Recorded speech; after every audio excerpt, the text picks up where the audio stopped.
Hey guys, how's it going? So my name is Fox, and today I want to make a video on how to teach you guys how to make a single candy. I think that candy is making a comeback. I think a lot of people are getting into this hobby for the first time, or the first time in a very long time. So like me, I started making candy back in 2009. I've had a few periods where I haven't really picked it up, and I've gotten to make a lot of cool candy pieces. And I want to teach you guys what I learned, and how we get really started. So here we have just like a few candy pieces that I've made by myself. Just add my name on there for Fox. We'll be going over them, just how they're made. There it is, for Fox. And we could eventually learn how to make some of these cool pieces.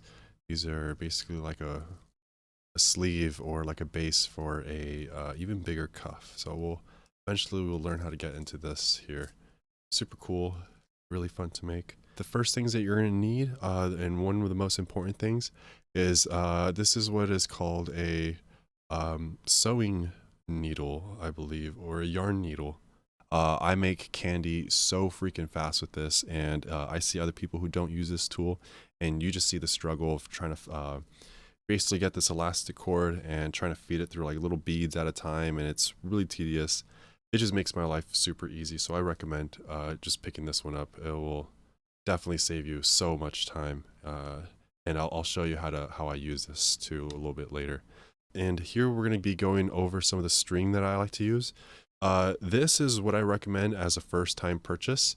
It's like a whole spool of elastic clear string. Definitely prefer to buy this one versus this. I went through about 4 of these in the whole year. Definitely pick this one up if you're going to be doing a lot of candy. Very helpful, and this runs out really quickly, so you won't be needing something small like that. Just get this one, and then I'll also show off some like other kind of like uh, multicolored ones too. But today we're gonna go ahead and use this kind of string. It's not like elastic, but it is kind of a type of, I guess, like cord.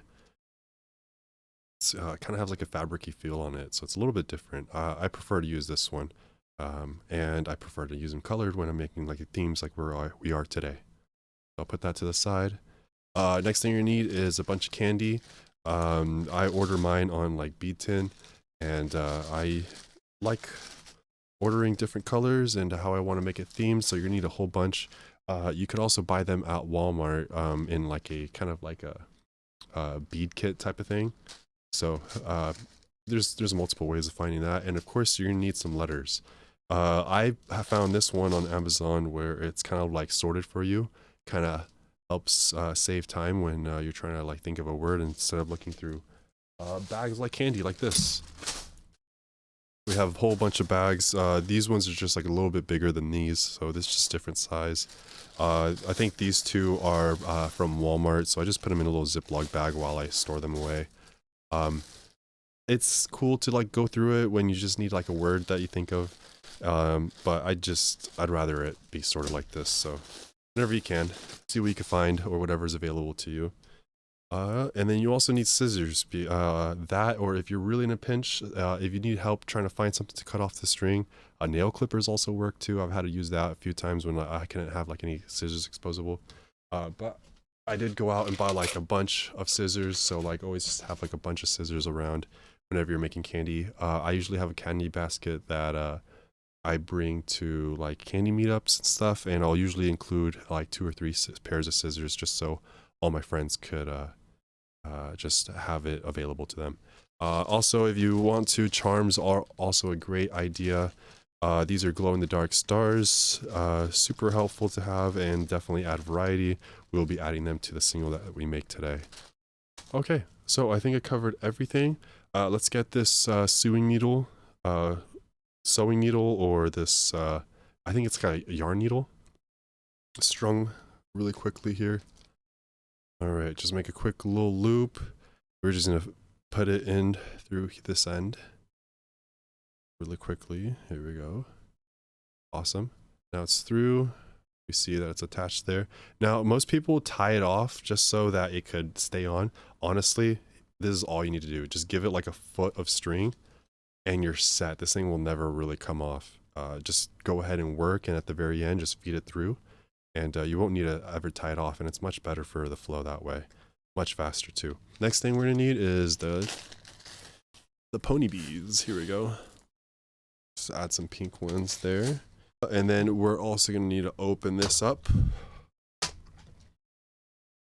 So when I normally start making my letters here, I like to have the letters flipped upside down. In this case, I'm gonna make 4 fox. F. 4, and then I just need another F. Yes, I do run out of F's very fast. F's in chat. 4 FOX. All right, here we go. And I do like to write it upside down just because of the way that I like to string. If I was like left-handed and I was doing this, it'd probably be more better, but I like putting my beads from a left hand and throw them on here to count. So how do I want to start making my candy beads? Well, there's not really any pattern, but I do like to choose one for myself. So I'll add 8 to one side here. 1, 2, 4, 5, 6, 7, 8. Right? Yeah. Okay. 8. Yes. Okay. And again, I'm trying to hold it on this end right here just so it doesn't like fall, but you could also just put it into the string here and just keep on working. That's fine too. So I'm gonna move that letters out of the way because I am done with my letters. I want to make a pink themed candy single. So let me just bring out some of my stars. And then I'm gonna put one pink star that's a glow in the dark right onto there. That way that's there. And then I'm just gonna add as much more as I need to. This time I'm just gonna be counting to 8, 6, 1, 2, and see how fast this is, like of me just adding the beads to this. Makes it much, much faster. And that's fed through. This next star that I'm gonna be adding, I'm gonna be putting it right here. And then I'm gonna add another 8 onto there. Yep, that's 8. Adding them on here.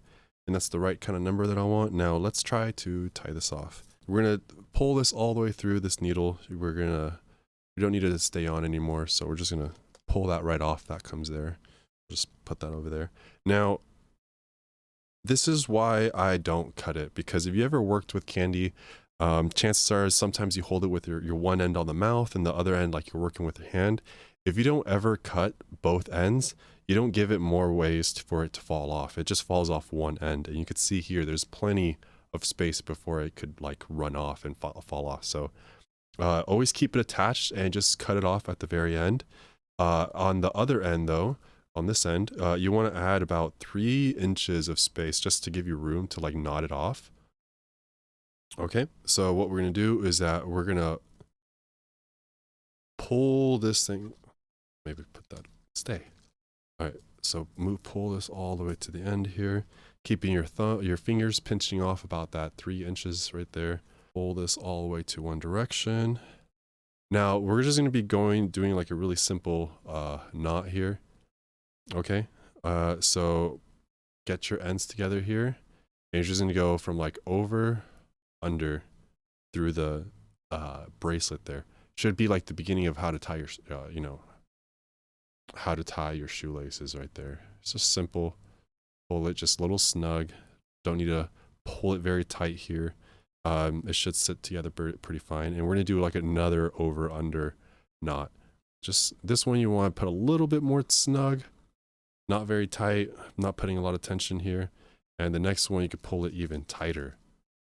Okay, now I usually like to do this and maybe about 5-6 times just so I know for sure it won't come off. When you do trades, you're going to see that sometimes some people don't knot it like 3, 4, even 7, 8 times like I am doing here. And when you're doing like the little plur trade, they'll sometimes come and fall apart during the middle of a trade. I've seen that happen, super heartbreaking. But yeah, just knotting it off like another extra few times should be the fix for that. I need my camera to focus in on that. Yeah, it should just look like that. You know, nothing too crazy. You see all the knots that I've done there, and it won't fall off. You can see just how much room this thing could give you just with the amount of string that we have here. So this is a really good cuff, or sorry, single piece here. Okay, now I have my name on there. I have some little gems and stuff like that. There's other things that you could do. There's like something like this that you could do that I like to make, where it just has like an extra little flare here. It's just so when you wear it, it just, hangs around and does whatever it likes to do. Just makes it look a little bit more 3D. It just pops out and whatnot. So that's basically it. How I make my singles and how I make them pretty fast. Normally for a single day, I'd like to make somewhere between like 22 singles for like maybe like a 4 or 5 hour event that I'm going to be heading to. I do wear a lot of candy, so I make tons of singles, and this is how I do it. Uh, just with this yarn needle here and some of this string, and I'll get a lot of these just knocked out. Especially for something like EDC, you're gonna want to make like a whole ton of these because, candy is currency at a rave. It really is. You get to talk to however many people you want. You have something in common that you want to go talk to someone about. There's candy already there. And if you just offers just a compliment, followed by like a little peace sign to go ahead and trade these things. Like I said, candy's making a comeback, and they're very fantastic to have and to make, and is a fun hobby to have for yourself. But that's going to be it for me. Make sure you like the video if you liked it. I'm going to have some more coming up very shortly. I'll see you soon, guys.